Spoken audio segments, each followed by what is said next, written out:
Alright, if you read the title, then you know what I'm about to do. I'm about to do a do-it-yourself radiator leak down test.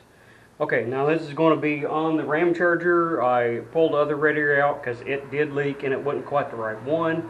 So I have an older radiator that is actually out of my 77 Aspen that I got the Super 6 out of, and I want to do a little home test on there and see if it's worth cleaning up and going through and installing it, right?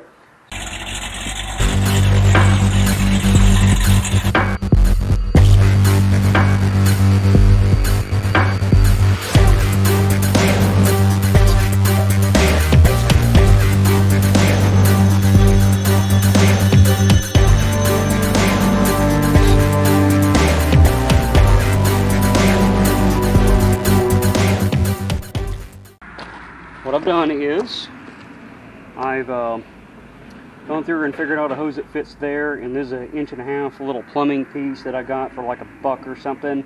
Got a little adapter in there, used some heater hose, 5/8 heater hose, and then I come down here and did my ball valve and got my air line hooked up to it. No air in it just yet. I'm going to do a quick air test just to see how this reacts. On the lower end over here, what I found was the like a shock bushing, actually out of the 91 Mustang, because I don't have the shocks in it yet. I put that in there, I duct taped it in, and it fit pretty good. And then I have a little piece of wood there with a clamp on it, so it holds it in pretty good. And the idea I'm going to do is I'm going to run air in it first just to see how the rig works and see if I can see anything. Maybe shoot it with some soapy water, see if any bubbles come up.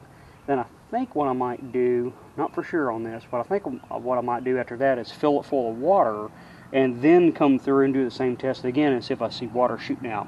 Because that's what's going to be happening in the vehicle, is it's going to have coolant in it or liquid in there, and it's going to be under, you know, like 10, 12 psi. Depends on what your radiator cap gets up to. You know, definitely no more than 15 psi. So pretty safe. Well, I say that.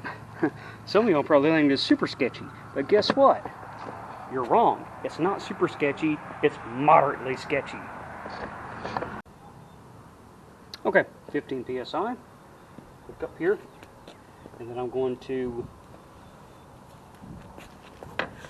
move around here. All right, air hissing. So 15 psi.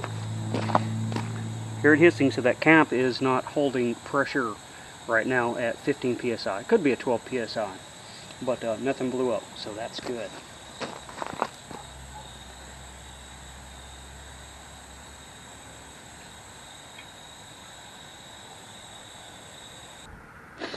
So it seems pretty stable. I am leaking off air there, so I'm not building up pressure in the system.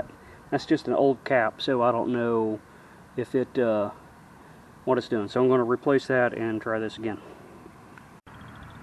Okay, that says 16V on the top, like same cheap brand. So we'll see how much it holds.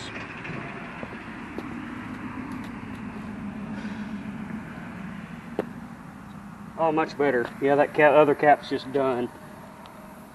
So I'm actually leaking down. I'm leaking a little bit right there, but it is holding pressure. So it's holding a good 15 psi right now. So that's awesome. Okay, soapy water.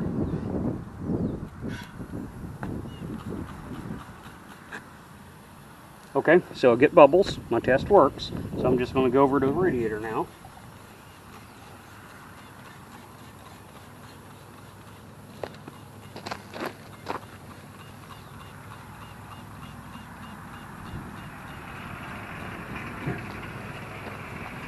Now the better way of doing this is actually if you had like pretty much the same setup, but then have a water tank and then just look for air bubbles. I don't have a big water tank.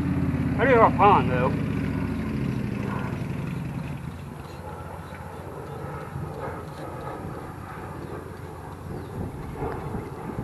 Okay.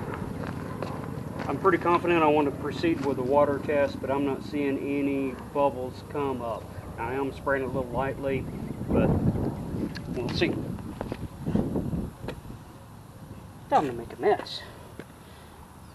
I'll need to make sure that is fully discharged before I put the water in there, and then onward to making messes. Okay, filled up. I got it leaned up so I can see front back.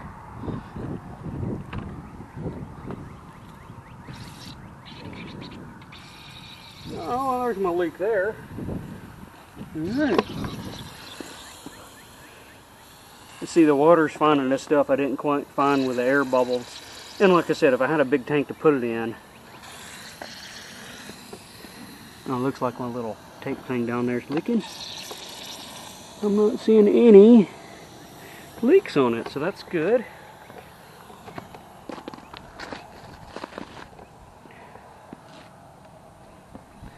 Nothing weird going on.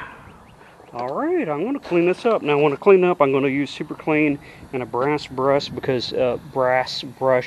because this is all copper and brass and all that good stuff, right? Alright, so that is how you do a homemade radiator leak tester. Right there, super low budget. I feel reasonably confident this radiator should be good. Alright, well that was yeah, safety glasses. Like I said, moderately sketchy, not 100% sketchy. Alright, well, that was a quick one. Hope you enjoyed that, and it's been useful for you. So this, like I said, on my channel, whatever I'm working on, that's what I'm going to bring to you and show you how I tackle things. Alright, make sure you hit that like, subscribe, share if you thought it was funny or interesting or useful, and I'll see you next time on Broken Tool Garage.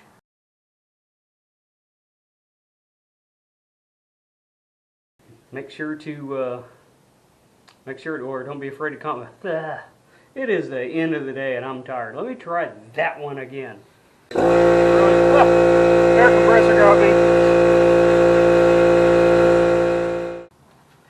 Alright, got my reading and questions answered for chapter 13 of Tender Warrior, right? Chapter 14 is next. The 4 marks of a finisher. A man finishes his course, part 1. And we're only going to go to chapter 16. That's all that's in the book. Almost done. Now, if you stuck around this long and you watch these little things, you'll notice sometimes you get little sneak peeks of content. So what in the world am I doing to the Ramcharger? Just have to stick around and find out. Appreciate you watching.